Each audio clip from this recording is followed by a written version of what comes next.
Hello everyone. आज हम पढ़ेंगे प्लांट टिश्यू कल्चर के बारे में कुछ बेसिक चीज़ें। प्लांट टिश्यू कल्चर एक काफ़ी बड़ा टॉपिक है। यहाँ पर डिफरेंट टाइप के मेथड हैं, डिफरेंट टाइप के कल्चर मेथड हैं। तो एक वीडियो में तो सारी चीज़ें कंप्लीट नहीं हो सकती। यहाँ पर मैंने थोड़ा सा शॉर्ट में समझाया है कि अलग अलग टाइप के कल्चर हम कैसे करते हैं और उनमें क्या डिफरेंस है। ठीक है, तो सबसे पहले हमें जानना चाहिए कि प्लांट टिश्यू कल्चर होता क्या है। ठीक है, प्लांट के किसी भी ऑर्गन से, जैसे कि किसी भी लीफ से, उसकी फ्लावर बड से, या कोई भी पार्ट से, जिसे हम एक्स प्लांट कहते हैं। एक्स प्लांट टर्म किस लिए यूज होता है? जो पार्ट हम प्लांट टिश्यू कल्चर में नए प्लांट को जनरेट करने के लिए यूज करते हैं, चाहे वो कोई भी पार्ट हो, तो उस पार्ट से हम इन विट्रो कंडीशन में कंप्लीट प्लांट जनरेट करते हैं in control condition, control temperature, control growth regulator, इन सब में हम कंट्रोल करके हम नया प्लांट जनरेट कर सकते हैं और इस प्रोसेस को प्लांट टिश्यू कल्चर कहा जाता है। सेकेंड इंपॉर्टेंट चीज़ क्या है कि father of plant tissue culture किसे कहा जाता है? एक बॉटनिस्ट थे हेबरलैंड, उन्हें हम father of plant tissue culture कहते हैं। ये भी आप याद रखिए। उसके बाद है कि प्लांट टिश्यू कल्चर हम कैसे कर लेते हैं, प्लांट टिश्यू कल्चर का बेसिस क्या है प्लांट में। ठीक है, क्योंकि जो एनिमल सेल्स हैं वो हमारा टोटीपोटेंट जनरली नहीं होती हैं। ठीक है, वहाँ पर केवल एक जाइगोट ऐसी सेल है जो टोटीपोटेंट है। टोटीपोटेंट का मतलब होता है एक सिंगल सेल से कंप्लीट ऑर्गेनिज्म जनरेट हो जाना।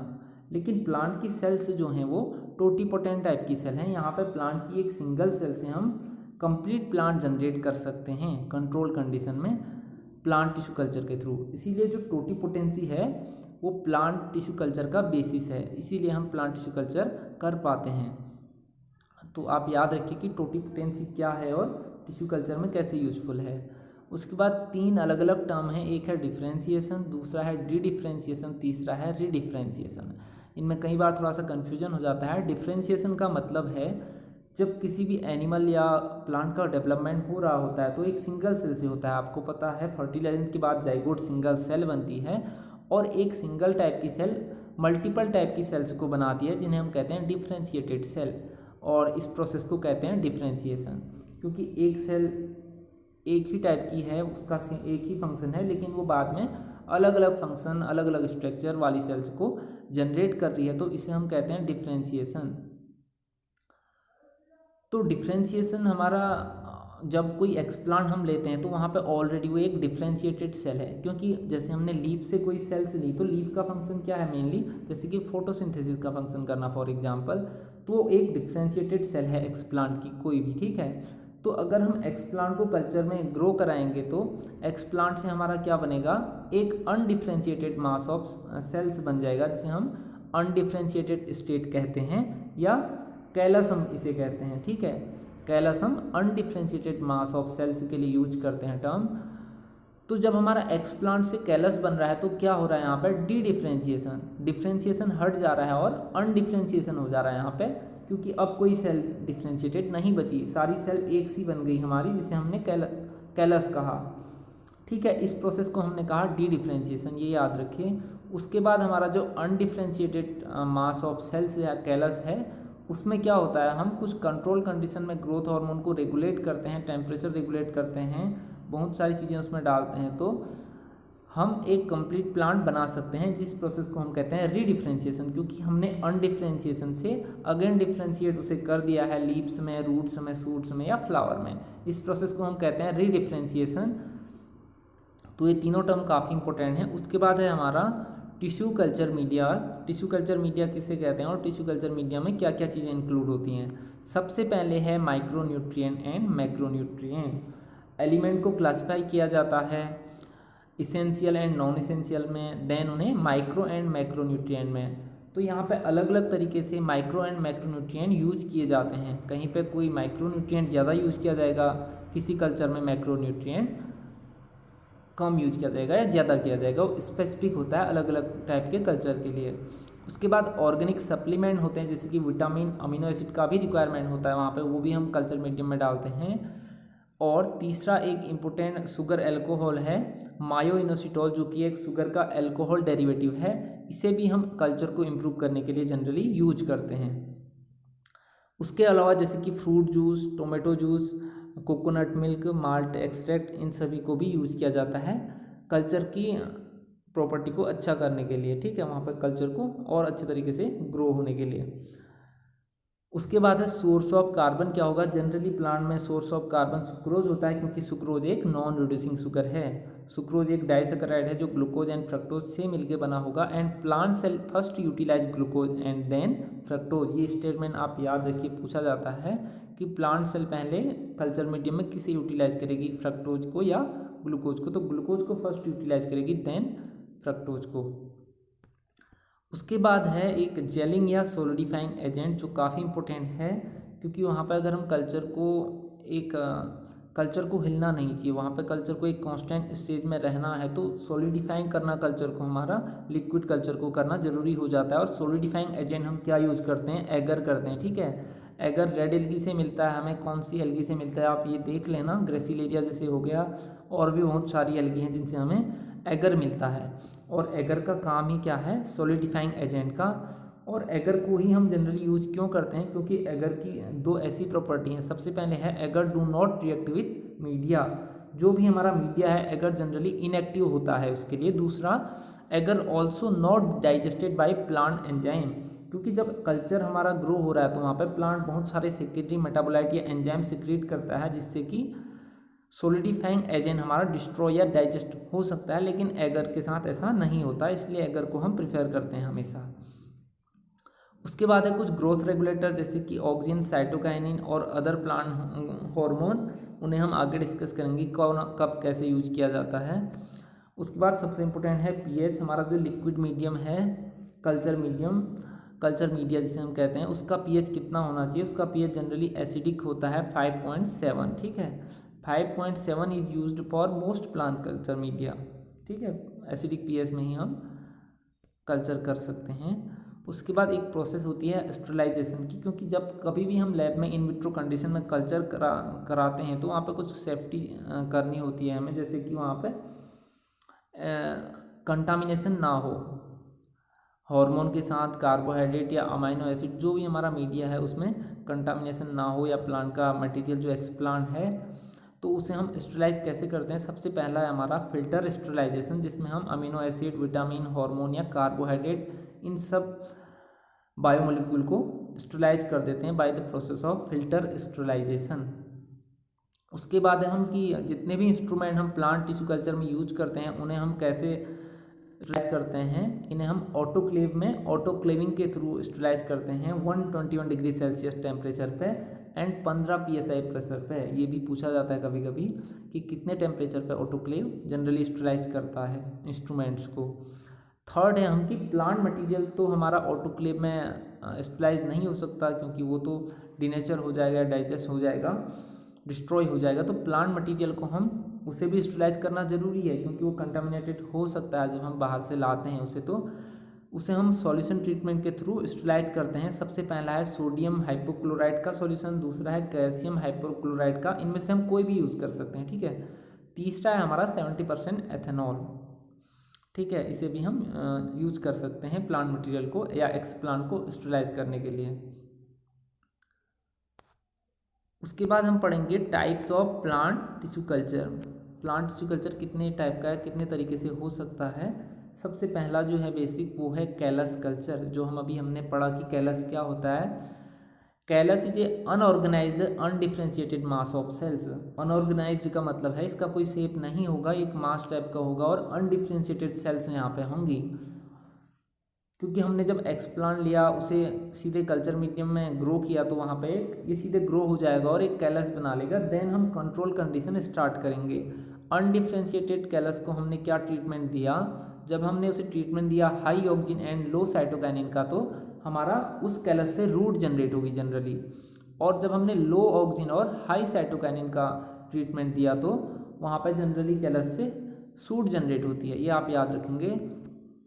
उसके बाद है सेकेंड प्रोटोप्लास्ट कल्चर, हम किसे कहते हैं। जब एक हम प्लांट सेल को आइसोलेट करते हैं तो उसकी सबसे पहले सेल वॉल को रिमूव कर लिया जाता है, जो कि सेलुलोज से जनरली मिलकर बनी होती है। और जब हम सेल वॉल को हम जब किसी प्लांट से रिमूव कर लेते हैं तो उसे हम कहते हैं प्रोटोप्लास्ट, सिर्फ प्रोटोप्लास्ट कहेंगे वहाँ पे हम। और मेम्ब्रेन उसी में होगी, याद रखिए कि सिर्फ सेल वॉल को रिमूव किया जा रहा है। और सेल वॉल को कैसे रिमूव करेंगे हम, बाई जैसे कि सेल्यूलेज एंजाइम, पैक्टिनेज एंजाइम, क्योंकि पैक्टिनेज पैक्टिन को डाइजेस्ट कर देगा, सेल्यूलेज सेल्यूलोज को, तो ये सेल वॉल को डाइजेस्ट करने के लिए यूज किए जाते हैं और फिर उस प्रोटोप्लास्ट को कल्चर किया जाता है मीडियम में। उसके बाद है cell suspension culture. Cell suspension culture क्या होता है? Suspension of single cell in liquid medium. जब एक सिंगल सेल को आइसोलेट करके हम लिक्विड मीडियम में कल्चर या ग्रो कराएंगे तो उसे हम कहेंगे सेल सस्पेंशन कल्चर। और इसका एडवांटेज क्या है? It grow much faster than callus culture. Callus से ये ज़्यादा स्पीड में ग्रो करेगा क्योंकि एक सिंगल सेल ज़्यादा फास्टली डिवाइड होगी। उसके बाद है ऑर्गन कल्चर। ऑर्गन कल्चर हम किसे कहते हैं? जैसे कि leaf primordia, immature flower, flower bud, किसी भी प्लांट के एक पर्टिकुलर ऑर्गन से हम कोई भी एक्सप्लांट लेके जब इन विट्रो में ग्रो कराएंगे तो उसे हमने ऑर्गन कल्चर कहा स्पेसिफिकली। उसके बाद मेरिस्टेम कल्चर है जो काफ़ी इंपॉर्टेंट है। मेरिस्टेम कल्चर में क्या होता है? It is the culture of apical meristem. Apical meristem, meristematic cell क्या होती हैं आपको पता ही होगा, जो रेगुलरली डिवाइड होती हैं, ठीक है। तो मेरिस्टेम कल्चर का एडवांटेज क्या है? It produce virus free plant. Meristem culture में हमें वायरस फ्री प्लांट मिल जाता है, क्योंकि अगर जब भी हमें वायरस फ्री प्लांट चाहिए, माना कि कोई प्लांट इन्फेक्टेड है वायरस से और हमें वायरस फ्री उसका पार्ट चाहिए, तो हम एपिकल मेरिस्टेम या किसी भी मेरिस्टेम को यूज कर सकते हैं, क्योंकि मेरिस्टेम में वेस्कुलर टिश्यू की सप्लाई नहीं होती और वायरस हमारा प्लांट में वेस्कुलर टिश्यू के थ्रू ही एंट्री करता है, इसलिए हम मेरिस्टेम कल्चर को यूज करते हैं। उसके बाद है एम्ब्रियो कल्चर। एम्ब्रियो कल्चर किसे कहा जाता है? एम्ब्रियो कल्चर में जनरली हम सबसे पहले क्या करते हैं? Isolation of zygotic embryo. Zygotic embryo का मतलब क्या है? जो जाइगोट के बाद एम्ब्रियो डेवलप हो रहा होता है उसको हम आइसोलेट कर देते हैं बिकॉज ऑफ सम रीजन। जैसे कि अगर हमारा वहाँ पर कंडीशन फेवरेबल नहीं है या हमारा एम्ब्रियो वीक है तो हम उसे आइसोलेट करके इन विट्रो में ग्रो कराएंगे, जैसे हमने कह दिया embryo culture. It promote weak embryo development into plant, complete plant, healthy plant में वीक एम्ब्रियो को भी ग्रो कर सकते हैं। अगला है इम्पोर्टेंट हैप्लॉइड कल्चर। ये भी काफ़ी इंपॉर्टेंट है। हैप्लॉइड कल्चर कई बार पूछा जाता है कि हैप्लॉइड कल्चर अगर हमें करना है तो प्लांट के किस पार्ट से करेंगे? तो सबसे पहला है हमारा एंड्रोजेनेसिस या एंथर या पोलन कल्चर, ठीक है। ये हमारा अगर हमने एंथर की किसी सेल को लेके उसका कल्चर किया तो ये हैप्लॉइड प्लांट प्रोड्यूस करेगा। दूसरा है ओव्यूल कल्चर, या जिसे हम कहते हैं गायनोजेनेसिस। ओव्यूल का कल्चर करने से भी हमें हैप्लॉइड प्लांट मिलेगा, क्योंकि एंथर और ओव्यूल वाली सेल हैप्लॉइड होंगी, क्योंकि हम वहाँ से हैप्लॉइड सेल लेंगे। जनरली हैप्लॉइड सेल लेके हम कल्चर करेंगे तो हैप्लॉइड प्लांट जनरेट आसानी से कर सकते हैं।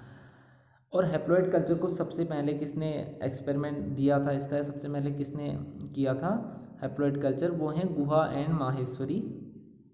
ये आप याद रखिए। बहुत सारे हैं, जैसे कि एम्ब्रियो कल्चर किसने दिया था, मेरिस्टेमेटिक कल्चर, कैलास्टम किसने दिया था, ये सारी चीज़ें इसमें मैंने इंक्लूड नहीं है, इसमें नहीं मिस्ड हैं वो, तो वो आप देख लेना कि किसने कौन सा कल्चर स्पेसिफिकली दिया था, कब दिया था, कई बार वो भी पूछता है। हैप्लॉइड कल्चर के बाद है हमारा सोमेटिक एम्ब्रियोजेनेसिस। सोमेटिक एम्ब्रियोजेनेसिस हम किसे कहते हैं? It is the production of embryo from somatic cell. Generally embryo कहाँ से प्रोड्यूस होता है हमारा? आफ्टर फर्टिलाइजेशन जाइगोट बनता है और जाइगोट डेवलप होकर एम्ब्रियो बनाता है, लेकिन कभी कभी हम सोमेटिक सेल्स से भी एम्ब्रियो बना सकते हैं। जब हमारा जाइगोटिक एम्ब्रियो वायबल नहीं होगा तो हम प्लांट की सोमेटिक सेल से भी एम्ब्रियो बना सकते हैं, जिसे हम कहते हैं somatic embryogenesis. Genesis means embryo का generation from somatic cells. It is also called non zygotic embryo. इसे हम नॉन जाइगोटिक एम्ब्रियो भी कहते हैं। यहाँ पे सबसे पहले हम सिंगल सेल लेंगे, फिर सिंगल सेल डिवाइड होकर ग्रुप ऑफ सेल बनाएगी, देन ग्लोबुलर एम्ब्रियो बनेगा, देन हार्ट शेप एम्ब्रियो बनेगा, देन टॉर्पीडो शेप वाला एम्ब्रियो। इस तरीके से कंप्लीट प्लांट जनरेट हो जाएगा। ऑर्गेनाइजेशन हमने पढ़ लिया ऑर्गन कल्चर में। उसके बाद है हमारा सोमा क्लोनल वेरिएशन। हम किसे कहते हैं? एक टर्म ये है, तो सोमा क्लोनल वेरिएशन किसे कहते हैं? The plant derived from somatic cells called Soma clone, ठीक है। अभी हमने पढ़ा कि सोमेटिक एम्ब्रियोजेनेसिस के थ्रू हम नया प्लांट जनरेट कर सकते हैं, तो जो नया प्लांट जनरेट होगा उसे हम कहेंगे Soma clone. And variation displayed by such plant called Soma clonal variation, क्योंकि इसमें भी कुछ वेरिएशन आएंगे, जैसे हम कह देंगे सोमा क्लोनल वेरिएशन। उसी तरीके से गैमेटोक्लोनल वेरिएशन है, जब प्लांट सेल को हम गैमेटिक सेल या गैमेटोफाइट से जनरेट करते हैं तो उन्हें हम कहते हैं gametoclone, and the variation displayed by such plant called gametoclonal variation. ठीक है, तो ये दोनों टर्म काफ़ी इंपॉर्टेंट हैं। And the variation are genetic and epigenetic in nature. Genetic in nature का मतलब होता है जीन के सीक्वेंस में जो वेरिएशन है वो जीन के ऑलरेडी सीक्वेंस में है, जबकि एपिजेनेटिक का मतलब है कि कंट्रोल ऑफ जीन एक्सप्रेशन। अगर जीन एक्सप्रेशन कंट्रोल होगा तो उससे भी वेरिएशन आ सकते हैं। These variation are heritable. ये वेरिएशन भी जो सोमेटिक एम्ब्रियोजेनेसिस के थ्रू आते हैं वो भी हेरिटेबल हो सकते हैं, होते हैं, दैट मीन्स की। उसके बाद है हमारा सोमेटिक हाइब्रिडाइजेशन। सोमेटिक हाइब्रिडाइजेशन में हम क्या करते हैं, the production of hybrid through fusion of somatic cell. वहाँ पे हमने क्या किया था, सोमेटिक एम्ब्रियोजेनेसिस में एम्ब्रियो को जनरेट कर दिया था सोमेटिक सेल से। यहाँ पे हम हाइब्रिड प्रोड्यूस करते हैं जनरली, इसलिए इसे कहा जाता है हाइब्रिडाइजेशन। किसका, सोमेटिक सेल्स का somatic hybridisation. In vitro condition में इसे भी हम करेंगे। And somatic hybridisation combine cell organelle of both parents. ठीक है, यहाँ पे सेल ऑर्गेनेल दोनों पेरेंट्स से आएंगे और यहाँ पर जनरली हमारा क्या होगा, प्रोटोप्लास्ट फ्यूजन होगा। प्रोटोप्लास्ट फ्यूजन कैसे होगा, हम प्लांट की सेल वॉल रिमूव करेंगे, दो अलग अलग सेल के प्रोटोप्लास्ट जनरेट करेंगे, देन उनको फ्यूज करेंगे। एंड फ्यूजन कैसे इंड्यूस किया जाता है, कुछ एजेंट होते हैं जिन्हें हम फ्यूजोजन कहते हैं, जैसे कि यूवी इनएक्टिवेटेड सैंडल वायरस जो इंड्यूस करेगा प्रोटोप्लास्ट फ्यूजन को। दूसरा है पॉलीइथाइलिन ग्लाइकॉल, ये केमिकल काफ़ी बार पूछा जाता है और इम्पोर्टेंट है प्रोटोप्लास्ट फ्यूजन के लिए। PEG जिसे हम जानते हैं पॉलीइथाइलिन ग्लाइकॉल, ये भी यूज किया जाता है प्रोटोप्लास्ट फ्यूजन को इंड्यूस करने के लिए, और लाइसोजाइम भी, तीनों इंपॉर्टेंट हैं। And most somatic hybrid are asymmetrical. जो सोमेटिक हाइब्रिड हमारा हाइब्रिडाइजेशन के बाद बनते हैं वो एसिमेट्रिकल शेप के होते हैं। इसके बाद है हमारा एक इम्पोर्टेंट चीज़ साइब्रिड। ठीक है, ये भी कई बार पूछा जाता है कि साइब्रिड क्या होता है। Cybrid contain nuclear genome of only one parent plus cytoplasmic genes from both parents. ठीक है, समझे, कह रहा है कि nuclear genome of only one parent. यहाँ पे जो न्यूक्लियस का जीनोम है केवल एक पेरेंट का आएगा फ्यूजन के बाद, जबकि जो साइटोप्लाज्मिक ऑर्गेनेल या जीन्स हैं, क्योंकि जीन्स कहाँ, DNA कहाँ होता है, क्लोरोप्लास्ट और माइटोकॉन्ड्रिया में भी होता है, तो साइटोप्लाज्म तो दोनों का आएगा और न्यूक्लियर जीनोम केवल एक का ही। इस प्रोसेस को हम कहते हैं साइब्रिडाइजेशन। यहाँ पर डायग्राम में दिखाया गया है कि साइब्रिड कैसे बनता है। एक सेल होगी जिसका न्यूक्लियर जीनोम आएगा और एक होगी जिसका दोनों सेल्स का सेल ऑर्गेनेल आएंगे, वहाँ पे साइटोप्लाज्मिक जीन आएंगे और इस तरीके से साइब्रिड बनेगा हमारा। अगला टॉपिक है क्रायो प्रिजर्वेशन, एक छोटा सा टॉपिक है। क्रायो प्रिजर्वेशन हम किसे कहते हैं, it is the germplasm conservation at -196 degree Celsius in liquid nitrogen. दोनों इंपॉर्टेंट हैं, कितने टेम्परेचर पर किया जाता है, -196 डिग्री सेल्सियस, और किस में, लिक्विड नाइट्रोजन में। उसके बाद उसमें कुछ क्रायो प्रोटेक्टेंट यूज किए जाते हैं जर्मप्लाज्म की कंजर्वेशन के लिए। ठीक है, वो क्या हैं, एक है डाई मिथाइल सल्फोक्साइड जिसे हम DMSO कहते हैं, दूसरा ग्लिसरॉल, तीसरा मैंथेनॉल यूज्ड टू प्रोटेक्ट। ठीक है, क्रायो प्रोटेक्टेंट यूज करना जरूरी है क्रायोप्रिजर्वेशन के टाइम पे। उसके बाद एक है आर्टिफिशियल सीड, हम किसे कहते हैं, it is encapsulated somatic embryo. अभी हमने पढ़ा था सोमेटिक एम्ब्रियोजेनेसिस में कि हम सोमेटिक एम्ब्रियो जनरेट कर सकते हैं और इसका एडवांटेज क्या है, हम इससे आर्टिफिशियल सीड भी प्रोड्यूस कर सकते हैं। हमने सबसे पहले सोमेटिक एम्ब्रियो जनरेट किया, देन ये इनकैप्सुलेटेड कर दिया बाई एल्जिनेट मैट्रिक्स। ठीक है, एल्जिनेट हमें, एल्जिनिक एसिड हमें ब्राउन एल्गी से मिलता है, तो ये सीड कोट की तरह एक्ट करता है एल्जिनेट मैट्रिक्स। ठीक है, तो इनकैप्सुलेटेड सीड भी हम इन्हें कहते हैं। And can be stored for long time at 4 degree Celsius. ये इतने कम टेम्परेचर पे भी काफ़ी टाइम तक स्टोर किए जा सकते हैं आर्टिफिशियल सीड। ठीक है, तो इस वीडियो में सिर्फ इतना ही है। बहुत सारी चीज़ें हमने देखी, जैसे कि टाइप्स ऑफ कल्चर, छोटे छोटे टर्म हैं, क्वेश्चन इन्हीं से आ जाते हैं, बाकी डिटेल में तो नहीं है। एक एक टॉपिक अगर डिटेल में बनाएंगे उसके लिए अलग से वीडियो बनानी पड़ेगी। तो ठीक है, thanks for watching this video.